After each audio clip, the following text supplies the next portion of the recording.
السلام عليكم ورحمة الله. بسم الله والحمد لله والصلاة والسلام على رسول الله وعلى آله وصحبه ومن والاه. Alhamdulillah, today is the 22nd part of the series, inshallah. And last time we were talking about the fatra of wahi, the pause in revelation. And I mentioned that the pause of revelation occurred how many times? How many times did it occur? 2 times. Barakallahu feek. Yes, 2 times. Okay, so it was in the initial timing after the revelation of Surah Al-Alaq, Iqra, Surah Al-Alaq, and then after that, after some other revelations, it came again for a few days, and that's when Surah Al-Duha was revealed in the second Fatrat al-Wahi. Okay, then I talked about how the Prophet ﷺ, he started giving, first his wife Khadija radiallahu anha was the first convert. She was the first person to become Muslim. And then Ali radiallahu anhu, his cousin who was living with him, he was taking care of his cousin in his house. So as Ali radiallahu anhu became Muslim, Zayd ibn Haritha radiallahu anhu, who was the adopted son of the Prophet, he also became Muslim. And then his close friend Abu Bakr Siddiq radiallahu anhu became Muslim. So Abu Bakr Siddiq radiallahu anhu, the Prophet says about his Islam is that I did not give da'wah to anyone except that they had some doubts or they had some questions regarding Islam, except for Abu Bakr radiallahu anhu. He just said it to him, and all of a sudden, automatically he accepted Islam and he became Muslim because he knew of the character. He grew up with the Prophet ﷺ, he was close friends with the Prophet ﷺ, so they grew up together. He knew his in and out, the characteristics, and when he says that I am a Nabi, he said you are a Nabi. And then one of the things we talk about how the Abu Bakr started giving da'wah right away. Even though this is called the private da'wah or the secret da'wah, the reason why it's called secret, you could say, is it's not really secret, but it was open. It was not open. It was not open to the public. So that's why it's called secret da'wah or private da'wah. And the Prophet ﷺ basically was talking to his close friends and relatives in his household, for example, and then his close companions. They were the only ones who became, and that's why there was a very small, very limited amount of Muslims at that time. A small amount of Muslims at that time, and this is called the secret da'wah. Now, Abu Bakr radiallahu anhu, when he brought 5 of the nobles of the Quraysh to become Muslim, they converted to Islam, and I mentioned that all 5 of them are from the Ashara Mubashara bil Jannah. All 5 of them are from the leaders of the Sahaba, of those who the Prophet mentioned them by name as being the people of Ahlul Jannah. And one of them notably is Sa'd ibn Abi Waqqas radiallahu anhu. Now Sa'd radiallahu anhu was actually related to the Prophet sallallahu alaihi wasallam. One thing about Sa'd radiallahu anhu, he was only 17 years old. Okay, so he was only 17, he's young. He became Muslim at the age of 17 years old. His father's name is Abu Waqqas Malik ibn Uhayb ibn Abdul Manaf ibn Zuhra, okay, from Bani Zuhra tribe. And basically his Sa'd's grandfather, Uhayb, he was the mamu or the paternal uncle of Amina, the mother of Rasulullah. So basically, Sa'd radiallahu anhu and Amina, the mother of Rasulullah, they're cousins. Okay, and making the Sa'd radiallahu anhu basically an uncle of Rasulullah, even though he was younger in age, he was only 17, but he was an uncle of the Prophet, or you could say cousin of the Prophet. Now, Sa'd radiallahu anhu, one of the things it's related that he saw a dream wherein it's a very dark night, and then there's a light that he sees. He starts to follow this light, and he sees that Abu Bakr Siddiq radiallahu anhu, Zayd ibn Haritha, Ali radiallahu anhu, these people have already started on that path in front of him, and then he woke up. So in the next morning, when Abu Bakr came and he started giving him da'wah, he said to him, what is this da'wah, what is this guidance that you are calling towards? What is this light or this guidance that you have adhered to? And Abu Bakr gave him da'wah. He became Muslim right away. Now, Sa'd ibn Abi Waqqas, he was known for his obedience to his mother. So this was well known that Sa'd was very obedient to his mother. Now when he became Muslim, his mother, her name was Hamna. She, Hamna bint Sufyan ibn Umayyah, when she learned that her son Sa'd has become Muslim and he's basically left this religion of his forefathers, she became furious and upset, and she flew into a rage, and she said to her son that I swear, she made an oath. She swore, I will not eat or drink nor take shade until you leave this religion. So she stopped, she went out into the sun. Remember, this is Makkah we're talking about. Makkah Mukarramah is hot. Okay, so she's standing outside without any shade under the hot sun in Makkah Mukarramah, and she stopped eating and drinking. Okay, and hour after hour, you can imagine she's growing weaker and weaker, getting sick. Okay, heat, you can get, heat stroke and whatnot. So she's getting sick, and Sa'd is going to her over and over again, telling her, oh mother, leave this oath and come back inside and drink and eat. And she says, no, I swear I made an oath, I will die before if you do not become Muslim. Meaning I will die if you do not become Muslim, I'll continue like this until I die. Now Sa'd, he saw this, and he kept on trying to urge his mother, but she wouldn't listen. So he says to his mother that, oh ya Ummah, oh my mother, oh my beloved mother, if you had 1,000 lives and one after another departed right in front of me, meaning I watched you die 1,000 times, I would still not leave this religion. And the mother, seeing this, because she knew how much her son loved her, she knew how much her son was obedient to her. So she says, she realized that he was not going to leave this religion, so she broke her oath and she came inside.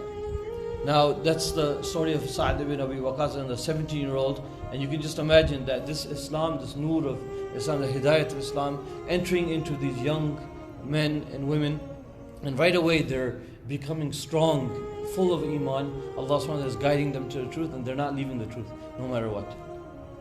Another of the young people who became Muslim at that time was Abdullah ibn Mas'ud radhiyallahu anhu. And Abdullah ibn Mas'ud radhiyallahu anhu, he was Arab, he was from the Yemeni tribe, but he was living in Makkah, and he was actually living as a shepherd. Okay, so he was Ra'i al-Ghanam, meaning he was a shepherd, and they had a nickname for him. Was like a small shepherd. He was really small in stature. So basically, Abdullah ibn Mas'ud. So for example, there's a famous hadith where he was a little bit short, and he was small in stature, and he was really skinny. So one time the Sahaba, this is in Medina Munawwara, Rasulullah asked him to go and get a miswak from one of the trees. So Abdullah ibn Mas'ud runs towards that tree, and he starts climbing the tree to get a siwak, to get a miswak for the Prophet ﷺ, and the Sahaba start laughing. Now the reason why they were laughing is that they saw his legs and his shin was so skinny, and they started laughing like, look how skinny he is. And Rasulullah ﷺ, he saw this, and he said to them that you're probably laughing because of how skinny he is, and I swear that his shin, his one leg, is heavier than the Mount of Uhud on the Day of Judgment. Meaning this man is, even though he's small in stature, he's so much full of iman and knowledge that he is heavier, his one leg, his shin, is heavier than the Mount of Uhud on the Day of Judgment. And for example, they say that all knowledge leads to Ali radhiyallahu anhu and Abdullah ibn Mas'ud radhiyallahu anhu, because they had so much knowledge, mashallah tabarakallah. So Allah subhanahu wa ta'ala had guided this young man. Okay, actually Abdullah ibn Mas'ud, his conversion, I didn't even mention it yet. So Abdullah ibn Mas'ud, he was a shepherd from the Yemeni tribe, and he was living in Makkah, and he was a shepherd, and one day he's outside the outskirts of Makkah Mukarramah, and this is the early stages of Dawah, when the secret Dawah, you could say, or the private Dawah. So he doesn't even know, he's minding his own business. He doesn't know anything about the Prophet ﷺ or this new message or anything about Islam. He's just doing his job. He's a shepherd. So he's outside, he sees two men approaching, And this was Rasulullah ﷺ and Abu Bakr Siddiq radiallahu anhu. So he sees them approaching, and they come up to, remember again, they're outside Makkah, and they come up to the Prophet, they come up to Abdullah ibn Mas'ud radiallahu anhu, and they say to him that, do you have any sheep that do you have any milk for us? Do you have, remember again, they're outside, it's hot, so they wanted something to drink. They ask him, do you have any sheep, do you have any milk for us to drink? And Abdullah ibn Mas'ud, remember, he's not even Muslim at this time, and he says that I have sheep that have milk and I can give you, but I am not allowed to give you. And they asked, why not? And he says, because I am not the owner of these sheep. So even he was a young boy and no one's watching. If he gave them a bowl of milk, no one would have noticed. But he was so pious, even this is before Islam, that he refused to give. He said to them, I cannot give it. I'm sorry, I can't give you any milk because I am not the owner of these sheep. Now this is closely related to another incident of Abu Sufyan Thawri, rahimahullah, that one day he was actually working in a garden, and his master, or not his master, but the owner of the garden, his boss basically, called him forward, and he said to him, he had a guest with him, and he says to him, bring me some grapes to eat. So Abu Sufyan rahimahullah goes and gets some grapes, brings it forward, and this man, when he eats it, it's sour, so he yells at him. He goes, what are you doing? Go get me some good grapes to eat. So he goes back, he gets some more grapes and comes back, and he gives to him, and again he eats it and it's sour again. So he starts admonishing him, yelling at him, like, what are you doing? I told you to get some good grapes. I have a guest in front of me, and you bring these sour grapes. And Abu Sufyan says to him that I was hired by you to take care of your grapes and take care of this farm, and I was not hired to taste your grapes. So how do I know how they taste, which one's sour and which one's sweet? So you see how much taqwa that they had, and this is after the Prophet ﷺ. So Abdullah ibn Mas'ud he in the similar way, he says to him, I'm sorry, I can't give you any milk. Rasulullah says, okay, do you have any sheep that are they have not given milk yet, meaning that they're not of age of giving milk? And Abdullah gives him one, and he says to him, okay, here, do whatever you want with this. And Rasulullah says, Bismillah ar-Rahman ar-Rahim, and he makes dua, and as he touches the udder of the sheep, it gets full with milk. So this is another miracle of the Prophet ﷺ. He gets full of milk, and he milks that sheep in front of Abdullah ibn Mas'ud. They drink from it, and Abdullah ibn Mas'ud is watching this in amazement, that how can this happen? And after that, he starts to speak to the Prophet ﷺ, and he actually accepts Islam. Now, one of the things about Abdullah ibn Mas'ud, he's also famously known as one of the Qurra, one of those famous Qadis of the Sahaba, where his recitation of the Quran his voice not only was beautiful, but the tajweed and the rules, how to recite the Quran, he knew it perfectly. He says himself later on that I learned over 70 surahs of the Quran directly from the mouth of the Prophet ﷺ. And the Prophet ﷺ would say about Abdullah bin Mas'ud, he would say that if someone wants to hear the Quran like it was first revealed, then go and listen to the qira'ah of Abdullah bin Mas'ud. Now Abdullah bin Mas'ud, he goes one day, he goes in front of, remember he's a young boy, he memorizes, they say one of the, maybe it was Surah Rahman, Allah Alam what surah was, but he memorized one of the surahs, and he starts to recite the surah in public in Makkah. And he gets beat down for this. Abu Jahl, for example, he comes, and it's written that he came and grabbed him from the ear, and he lifted him up from his ear. Remember, he was a boy. He grabs him and picks him up from his ear so much that he ripped part of his ear off. That's how strong Abu Jahl was, and he was a young boy. He lifts him up and he rips off his ear, part of his ear. And Abdullah ibn Mas'ud gets a beating for reciting the Quran in public. Now, another of the people who converted was, you guys remember we talked about Hunafa. Remember who was a Hunafa? This is early on, I'm not sure how many sessions it is. Sorry? Waraqa ibn Nawfal, he was one of them, yes. So what is the meaning of Hunafa? Yes? On the religion of Ibrahim. Barakallah feek. Okay, good. So they were the Hunafa, were the people who, this is before Islam, before the Quran was revealed, years before the Prophet ﷺ was even a prophet. There was some men amongst Quraysh and even outside of Quraysh that wanted to follow or worship Allah subhanahu wa ta'ala according to how Allah subhanahu wa ta'ala wants to do. And they knew this idol worship, this is not real, this is fake, and this is something that has been brought into Makkah and it's false. So they wanted to worship Allah subhanahu wa ta'ala, so they went out in search for the true religion and the remnants of the religion of the deen of Ibrahim alayhi salam. That was what they were, so they're called the Hunafa from Hanif, because Ibrahim alayhi salam was a Hanif, so they're called the Hunafa. So one of those people was Amr ibn Abasa. This was a man from outside Makkah. I'm not sure exactly which area he was from, but this man, he knew the idol worship was false, so he never worshipped the idols, and he had this yearning for the true religion. So he came and he heard about this religion. So he came into Makkah, and this is in the early days of Islam, and he comes and he meets the Prophet ﷺ. He starts asking him about Islam, and he says that I want to become Muslim. Rasulullah ﷺ tells him at that point that you cannot become Muslim at this point. He says to him basically that you cannot come, but go back to your tribe and come back when you have heard of me overpowering my people. And you have heard of me, like basically. So years later, they say that it was about at least 13, 14, 15 years later, when the Prophet had made Hijrah to Medina Munawwara, Amr ibn Abasa, he comes to the Prophet and he says, Araftani, that do you remember me or do you recognize me?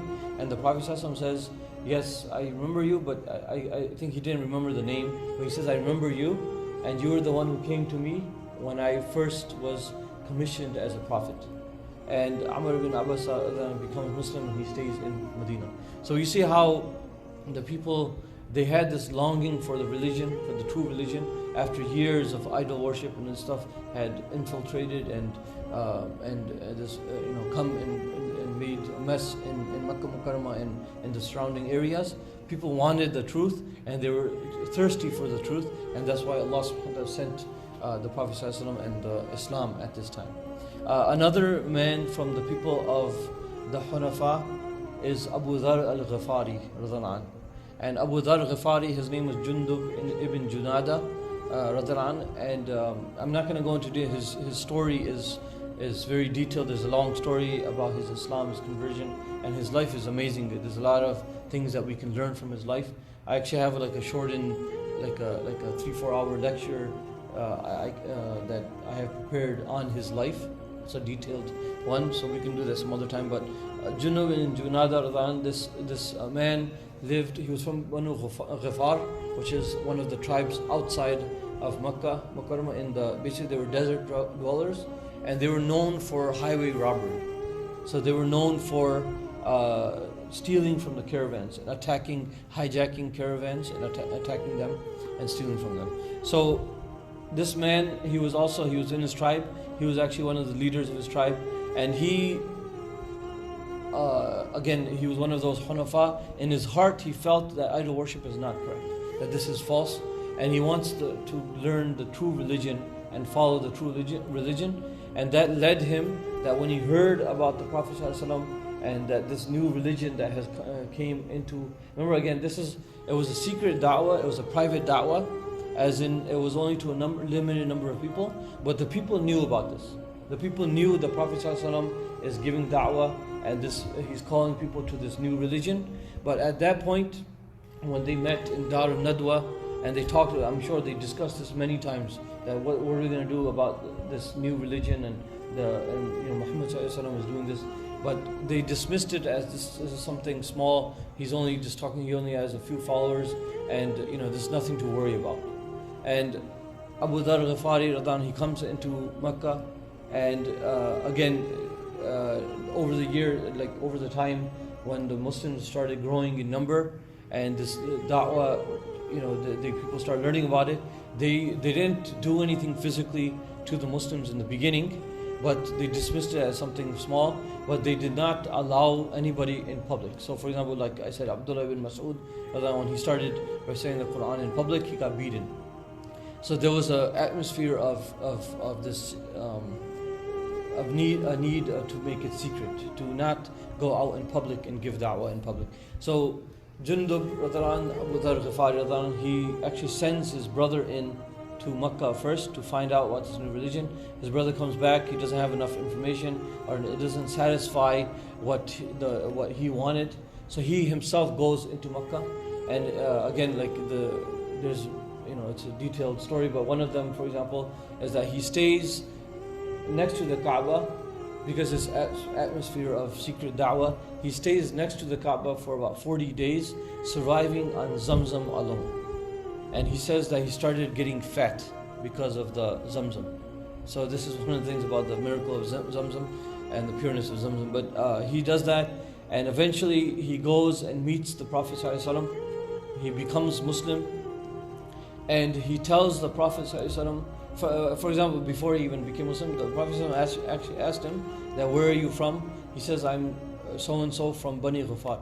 Rasulullah ﷺ at that point, he's amazed by hearing Bani Ghifar, because they were a backward tribe living in the deserts, and they were just known for highway robbery. So the Prophet ﷺ was surprised at this, and Abu Dharr sees this in the face of the Prophet ﷺ, and Rasulullah ﷺ goes on and tells him, okay, so go back to your tribe, and you can join later. He tells him not to do hijrah, do not come into Makkah, do not do it, but keep your Islam secret. Abu Dharr says to him that I don't want to keep my Islam secret. If you allow me, I want to go and publicize it in front of everyone. Rasulullah ﷺ tells him that my advice is to keep it secret, but up to you. I'm not going to stop you. Abu Dharr Ghifari goes the next day in public, in front of the Kaaba, and he announces to everyone, Ashhadu an la ilaha illallah wa ashhadu anna Muhammadan Rasulullah.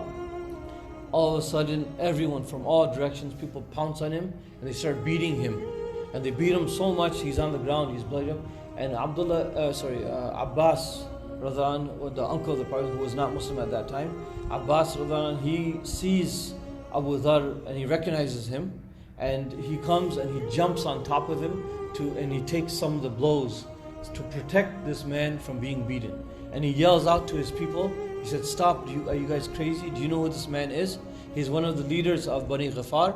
If you guys hurt him or kill him, then none of your caravans will be safe. So then they all leave him alone. Abu Dharr Ghifari goes back, and he tends to his wounds, and the next day he goes out again, and he publicizes Islam again. He takes another beating. Same thing, Abbas, maybe he was close by watching to make sure that this man doesn't get in trouble again. He goes and protects him again. Third day again. 3 days in a row, Abu Dharr gets a beating for the sake of Islam, because he publicizes Islam. And then after that, he goes back to his people and he starts giving da'wah to his people. So these are some of the examples of the early da'wah. There's many more, inshallah. We can talk about some more next week, inshallah. And again, this is the early da'wah where the Prophet ﷺ was keeping it private. He was only talking to a handful of people, and there was a very limited amount of people converting to Islam at that time. So inshallah we'll continue on next week. سبحان ربك رب العزة عما يصفون وسلام على المرسلين والحمد لله رب العالمين.